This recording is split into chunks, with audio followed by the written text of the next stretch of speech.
Porsche has perfected the art of scheduling the launch of new variants of its 911 range to keep something fresh and new in the lineup throughout a model generation.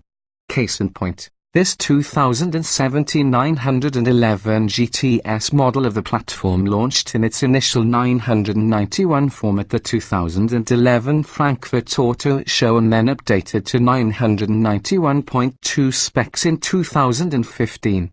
1.5 years later, the newest GTS appears, eagerly awaited because it has been one of our favorite models in its previous iterations. It marks the most powerful 911 outside of the monstrously powerful turbo models and the thinly disguised racer that is the GT3. Moreover, the GTS has traditionally represented fairly good value, in as much as something that crests six figures can, anyway.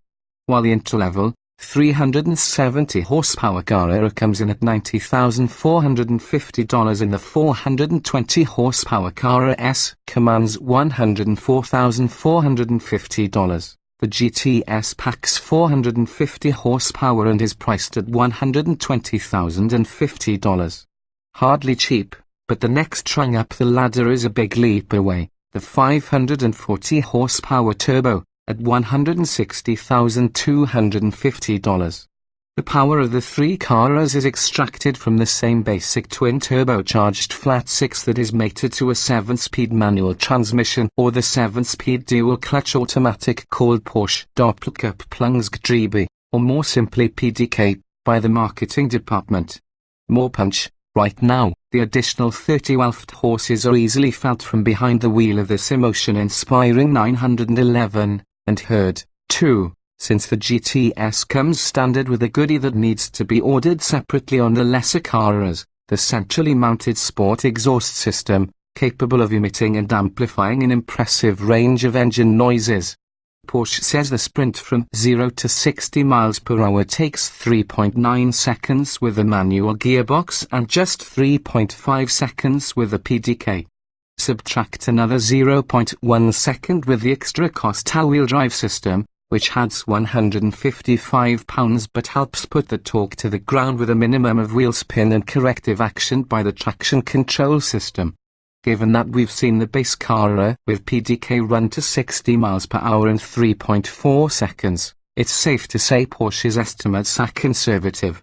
The rear-wheel drive GTS with a manual transmission is the fastest Carrera, according to Porsche, topping out at a sweet 194 miles per hour. The twin-turbo flat-six is so quick to respond that it's virtually impossible to tell that you're not flogging a naturally aspirated engine.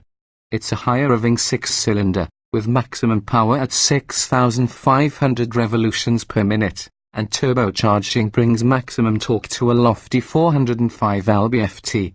We still love the linearity and turbo-free feelings of the old 3.8-litre flat-six, but it is essentially impossible to find fault with the new power plant. What's more, it is rather efficient for something this quick. Fitted with the manual transmission, it gets EPA ratings of 18 miles per gallon in the city and 26 miles per gallon on the highway, and the PDK raises the city figure to an even more commendable 20 miles per gallon. Shift for yourself, or don't. It's tough to choose between transmissions, both of which are supplied by ZF. The PDK commands a $3,720 premium and brings a weight penalty of 44 pounds, two clear downsides to what Porsche believes is the future of gear selection. On the upside, it can shift gears in an instant, and in Sport Plus mode, the speed and ferocity with which it swaps cogs provides a proverbial kick in the posterior. Aided by the effective launch control system, it's no wonder the PDK-equipped car out-accelerates the manual version by a wide margin. The 7-speed stick may not be the ultimate example of a Porsche manual gearbox, but the company has taken some measures to improve on it. Its former unfortunate tendency to guide the driver into 4th gear when downshifting from 7th has been alleviated, and the box feels altogether crisper than before. If it were our names on the GTS order sheet, we'd go for the manual, even as we'd wish that Porsche would fit the sweeter shifting 6-speed manual it once offered and recently brought out of mothballs for the limited edition 911R, an exotic model that immediately sold out. One key 911 attribute that appeals to the faithful is the distinctive manner in which the car puts its power to the asphalt, with unmatched immediacy and laser-like precision. It may sound like a cliché, but there may be no other car that feels this close to being an extension of the driver's own body. If there is another, it's the Mazda MX-5 Miata. We are happy to report that the sensation has not diminished, despite the switch to turbocharging. Porsche's brake-based torque vectoring system is standard on the GTS, and it feels more natural and less aggressive than those that some competitors use, such as the Audi R8. It also has a locking rear differential mechanical with a standard gearbox, electronically controlled with the PDK, and a lower ride height and a wider track than the Carrera S, plus a high-performance braking system lifted straight from the 911 Turbo. Even the rear-wheel drive versions of the wide body of the Carrera 4. The Sport Chrono package and its launch control function is standard, and, for the ultimate in lateral dynamics and stability, buyers can spec dynamic anti-roll bars and rear-wheel steering.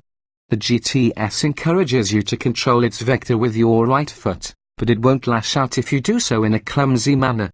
For a high-performance sports car, it's remarkably attitude-free. It's a great daily driver, with good visibility, a relatively upright seating position, supportive buckets good for long-distance travel, and an easy-to-use cockpit with its controls arranged logically. The sea of buttons on the dash and center console are starting to look a bit dated, and the next generation will surely follow the example of the latest Panamera, with large touch-sensitive screens and a more modern layout.